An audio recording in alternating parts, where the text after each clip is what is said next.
আসসালামু আলাইকুম। আমি এখন এসেছি একটা টমেটোর জমিতে। এখানে বেশ কিছু আধুনিক প্রযুক্তি ব্যবহার করা হয়েছে। এই প্রত্যেকটা প্রযুক্তির সাথে আজকে আপনাদেরকে পরিচয় করিয়ে দেব। আমার সঙ্গে উপস্থিত আছেন আমাদের এই এলাকার একজন আদর্শ কৃষি উদ্যোক্তা মোহাম্মদ আবু তালেব। আমি তার সাথেও কথা বলবো এই প্রযুক্তিগুলো নিয়ে। তো প্রথমে আমি তার কাছে জানতে চাই, আবু তালেব সাহেব, আপনি কতদিন ধরে টমেটো চাষ করছেন? আমি প্রায় 30 বছর হলে টমেটো চাষ করি। হ্যাঁ। আর আমি আগে তো এই প্রযুক্তি ছিল না, আমি আধুনিক প্রযুক্তি যখন আসে সেখন তো আমি মাছ আর সবজি চাষ করি। এখন বর্তমান আমি এই সবজি চাষ করে আমি লাভবান এখন বর্তমান আমরা আপনার এই জমিটাতে এসে দেখলাম এখানে মাচায় সবজি চাষ করা হয়েছে এবং মাচাগুলো খুব সুন্দরভাবে সেট আপ করে তার উপরে এখানে টমেটো চাষ করা হয়েছে। এটা একটা। দ্বিতীয় হচ্ছে এই পুরো জমিটাতেই কিন্তু উনি একদম নেট দিয়ে কাভার করে দিয়েছেন। এই নেট দিয়ে কাভার করার উদ্দেশ্য হচ্ছে পাখির হাত থেকে এই জমিটাকে বা এই টমেটোগুলোকে রক্ষা করা। আর তৃতীয়ত হচ্ছে উনি ওনার নিজের উৎপাদিত ভার্মি কম্পোস্ট থেকেই এই জমিতে যে সারের চাহিদাটা এটা পূরণ করছেন। তো আপনার এই মাচায় টমেটো চাষ করার ফলে আপনার কি কি লাভ হচ্ছে? আমার ওই এই মাছের টমেটো যখন চাষ করছি সেখান থেকে আমার মোটামুটি গতবার প্রায় 70-80 হাজার টাকার মতো বিক্রি করছি। কম। আপনি যখন আগে মাচায় করতেন না তখন কি আপনার অপচয় হতো? বেশি ছিল, অপচয় নষ্ট হচ্ছিল, নষ্ট হচ্ছিল। কিন্তু মাচায় হওয়ার পরে আপনার একটা টমেটো আর নষ্ট হয় না, হচ্ছে আমার না। একটা টমেটো আর নষ্ট হয় না। আর সেকেন্ড হচ্ছে যে আপনি এখানে যে পাখি প্রোটেক্ট করার জন্য যে নেট দিয়েছেন, এটা তো একটা ব্যয়বহুল পদ্ধতি।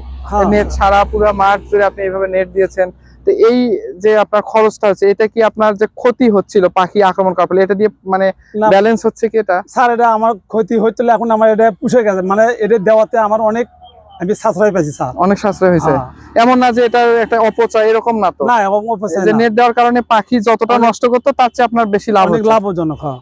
আরেকটা জিনিস উনি এখানে করেছেন, আপনার এখানে টমেটোর কি জাত করা হয়েছে? প্রথম আগাম একটু বাহুগুলি জাত, আর এরপরে আপনার এই গাছ জাতটা এখন প্রায় শেষে গেলেই আবার বিউটিফুল একটা জাত আছে, এর পরে পরে লাগাইছি আপনার, পরে পরে আবার বিউটিফুল হবে। এটা শেষ হয়েছে, তার আরটা হবে। দুটোই জাত আছে আমার এখানে লাগানো আছে। দর্শক, এই জিনিসটা একটু ব্যাখ্যা করি যে যেহেতু এখানে মাচা করে টমেটো চাষ করা হয়েছে, এই মাচাগুলো তৈরি করতে তো এখানে লেবার কস্ট বা আরো বাঁশ লাগেছে বা সুতো, এগুলোর একটা কস্ট হয়েছে। এই কস্টিংটাকে রিকভার করার জন্য উনি একটা পদ্ধতি অবলম্বন করেছেন। এখানে দুই ধরনের জাতের টমেটো করা হয়েছে। আমরা জানি বাহুবলী জাতটা একটু আগাম জাত এবং বিউটিফুল এটা একটু লেট ভ্যারাইটি বা এটা নাবি জাত। তো একই সাথে দুইটা জাতের টমেটো অনেকটা সময় জুড়ে এই জমি থেকে আসবে। এই পুরো যে রবি মৌসুমটা আছে এবং এই মাচার যে খরচটা আছে, এটাকে ফুললি ইউটিলাইজ করার জন্য উনি মূলত এই কাজটা করেছেন যে দুই ধরনের জাত করা হয়েছে, একটা আগাম এবং একটা নাবি। আগাম জাত উঠে যাবে, আবার নাবি জাত আসবে। এটাতে দুইটা জিনিস হচ্ছে, এক পুরো সময়টাতে তার মাচার ব্যবহার হচ্ছে, সেকেন্ড হচ্ছে আমরা জানি এই রবি মৌসুমে যখন একই সাথে অনেক ফসল উৎপাদন হয় তখন দাম কমে যায়, তখন যাতে উনি রিকভার করতে পারে যে কোনো একটা টমেটো জাত দিয়েও যদি উনি তার খরচটা এবং লাভের খাতাটা তুলে নিয়ে আসতে পারে, সেই ক্ষেত্রে এটা একটা ভালো সাপোর্ট তৈরি করবে। যেহেতু পুরো মৌসুম জুড়ে তার টমেটোটা থাকবে, পুরো মৌসুমের কোনো একটা সময় যদি টমেটোর দাম একটু হ্রাসও পায় বাজারে, তারপরেও কিন্তু ওনার অন্য আরেকটা জাত দিয়ে এটা রিকভার হয়ে যাবে। এই মাচা করার কারণে এনার যে টমেটোর যে অপচয়টা একদম শুরু থেকে শেষ পর্যন্ত, ফুল থেকে ফল আসা পর্যন্ত পুরো সময়টা মাচায় থাকার কারণে মাটিতে থাকা যে রোগ জীবাণু আক্রমণটা টমেটোতে হয় না। আর নর্মালি যদি মাটিতে টমেটো করা হয় সেক্ষেত্রে বেশ কিছু রোগ বালাইয়ের আক্রমণ দেখা যায়। এজন্য রোগ বালাইয়ের আক্রমণ না হওয়ার কারণে টমেটোটা অনেক ভালো হয়। আমরা দেখতে পাচ্ছি ওনার টমেটোর সাইজও কিন্তু অনেক বড় বড়, নর্মাল টমেটোর চেয়ে অনেক বড় হয়েছে এবং এটার পেছনেও কিন্তু এই মাচায় যে টমেটো চাষ করা এটাই মূলত দায়ী।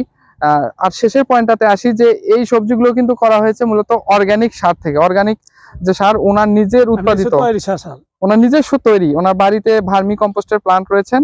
উনি সেই ভার্মি কম্পোস্ট উৎপাদন করেন, যে কেঁচো সার আমরা বলে থাকি। সেই কেঁচো সার জমি প্রস্তুতের সময় পর্যাপ্ত পরিমাণে এখানে ব্যবহার করা হয় এবং তার ফলশ্রুতিতেই কিন্তু গাছের গ্রোথ এবং ফলের উৎপাদন, ফুল ধারণ ক্ষমতা সবকিছুই অনেক ভালো হয়েছে।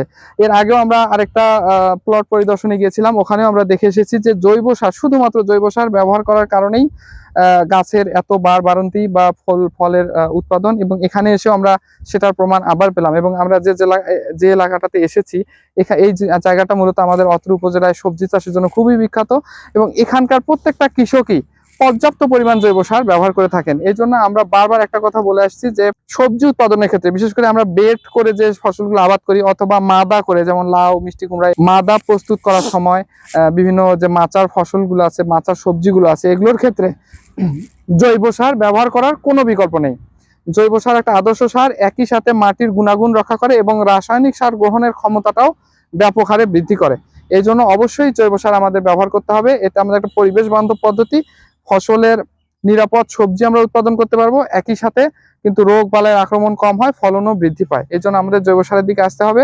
আমরা আপনার জমিতে এসে দেখলাম, আমাদের খুবই ভালো লাগলো। এখন আপনি বলেন যে আপনার এই জমি থেকে আশেপাশে যারা আছে তারা কি এই নেট ব্যবহার করা, মাচা ব্যবহার করে টমেটো এগুলোতে উৎসাহিত হচ্ছে কিনা? হ্যাঁ, হচ্ছে স্যার। এখনো আমার যাতে ভাই আছে, আমার ভাই আছে, এগুলো করছে ওরা ওই সাইডে, ওরা এই মাচাই করছে মাথায় করছে এবং এভাবে নেটও ব্যবহার করছে। ব্যবহার করছে স্যার।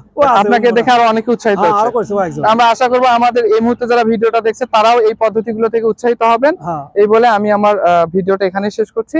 সবাইকে ধন্যবাদ।